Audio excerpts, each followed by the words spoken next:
Assalamualaikum warahmatullahi wabarakatuh. Selamat pagi anak-anak Bu Guru yang soleh dan soleha, yang Bu Guru sayangi dan Bu Guru banggakan. Nah, pagi hari ini kita akan mempelajari tentang tema 5 pengalamanku, tepatnya pada subtema kedua. Sebelum Bu Guru mulai, kamu siapkan dulu buku tematiknya. Pertama, kita akan mempelajari tentang membuat karya imajinatif 3 dimensi dengan bahan alam. Sebelumnya, Bu Guru terangkan tentang karya seni rupa yang terbagi menjadi 2. Kamu simak ya.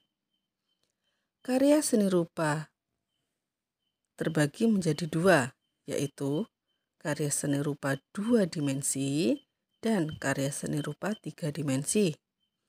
Karya seni rupa 2 dimensi adalah karya seni rupa pada bidang datar.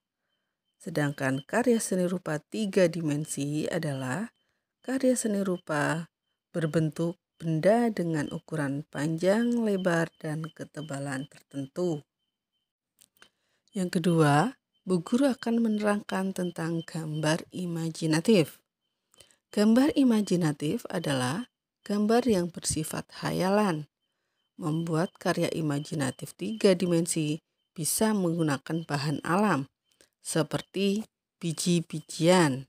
Contoh biji-bijian yang dapat digunakan adalah biji jagung, biji kacang hijau, biji kedelai, biji bunga matahari, dan biji padi.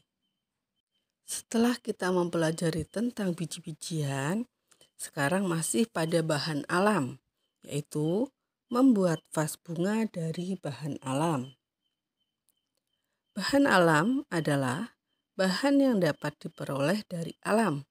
Contohnya, tanah liat. Kalian dapat membuat vas bunga dari tanah liat. Perkakas yang terbuat dari tanah liat disebut gerabah. Salah satu teknik membuat gerabah adalah dengan teknik pilin. Teknik pilin itu sendiri yaitu membentuk tanah liat menjadi gerabah dengan cara dipilin atau dibentuk seperti sebuah tali. Ukuran setiap pilinan disesuaikan dengan keinginan. Tanah liat yang sudah dipilin seperti tali disusun secara melingkar sehingga menjadi bentuk yang diinginkan.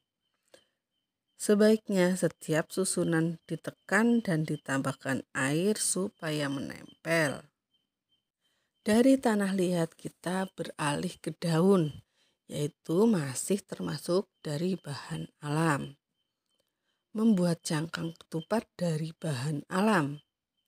Selain biji-bijian dari tanah liat, bahan alam yang bisa digunakan untuk membuat karya seni adalah daun-daunan, misalnya daun kelapa muda atau janur. Daun kelapa muda bisa digunakan untuk membuat cangkang ketupat. Untuk membuat ketupat perlu dipilih janur yang baik, yaitu panjang dan lebar, tidak terlalu muda dan tidak terlalu tua. Sebelum digunakan, janur harus dipisahkan dari tangkai, daun, dan tulang anak daunnya. Janur dapat dianyam atau dirangkai menjadi bermacam-macam bentuk. Selain untuk membuat ketupat, janur bisa digunakan untuk wadah membungkus makanan dengan cara dianyam karena tahan panas dan kuat. Setelah kita mempelajari tentang keterampilan dari bahan alam, sekarang kita mempelajari tentang ungkapan minta tolong. Meminta tolong berarti meminta bantuan. Kalian sebaiknya menggunakan kata tolong setiap meminta bantuan dari seseorang. Contoh kalimat meminta tolong adalah sebagai berikut. Yang pertama, Roni, tolong ambilkan buku di rak atas itu. Kedua, Mira, tolong antarkan aku ke perpustakaan. Yang ketiga, Ayu, tolong masukkan buku ini ke tas. Nah, setiap ungkapan minta tolong menggunakan kata tolong dan diakhiri menggunakan kata seru Menulis kalimat atau ungkapan permintaan tolong. Kata tolong digunakan untuk mengungkapkan permintaan tolong. Meminta tolong dapat dilakukan kepada teman, kakak kelas, adik kelas, guru, penjaga sekolah, dan lain-lain. Perhatikan gambar. Kalimat permintaan tolong yang sesuai dengan gambar tersebut adalah, "Ayu, tolong bantu aku menyapu kelas ini." Nah, seperti yang sudah Bu Guru jelaskan, pada kalimat permintaan tolong menggunakan kata tolong dan diakhiri dengan tanda seru.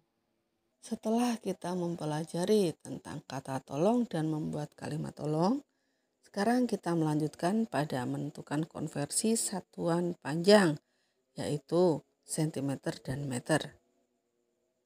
Kalian telah mempelajari tentang mengukur panjang dengan satuan baku. Satuan panjang baku yang sering digunakan adalah sentimeter dan meter. Contoh alat ukur panjang adalah penggaris, meteran kain, dan meteran roll.